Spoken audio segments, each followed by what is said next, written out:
Mr. Vice President, welcome to Armenia. Armenia is the gates to the Christian world. But at the moment, at least 19 Christians, that's according to the official numbers, I do believe there are much more, are suffering in the jails of Baku.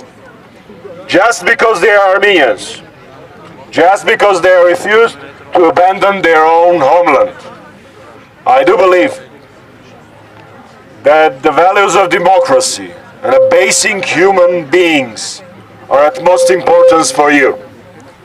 So I'm asking you, please put international pressure into the dictator Aliyev to free our hostages, to give information regarding those gone missing.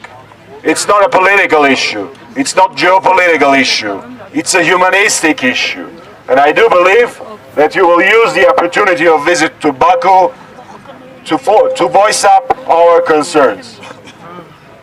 Պարոն փոխնախագահ, այս պահին Բաքվում տանջամահ են արվում քրիստոնյաներ։ Հայաստանը քրիստոնյա աշխարհի դարպասն է։ Առնվազն 19 հոգի դրան գումարած անհայտ կորած մարդկանց թիվը, ում թիվը այս իշխանությունները մինչ օրս հստակ չգիտեն։ Տառապում են մեկ բանի համար, որ իրանք հայ են, որ իրենք ուզում են ապրել իրենց հայրենիքում, չեն հրաժարվել թողել իրենց հայրենիքը։ Այս հարցերը ոչ քաղաքական են, ոչ աշխարհաքաղաքական են, դրանք մարդասիրական են։ Ու ես հույս ունեմ, որ դուք կօգտագործեք ձեր այցը Բաքու եւ Ադրբեջանի բռնապետին կփոխանցեք հայ ազգի, հայ ժողովրդի պահանջը, ազատ արձակել մեր հայրենակիցներին եւ տալ տեղեկատվություն անհետ կորած անձանց մասին։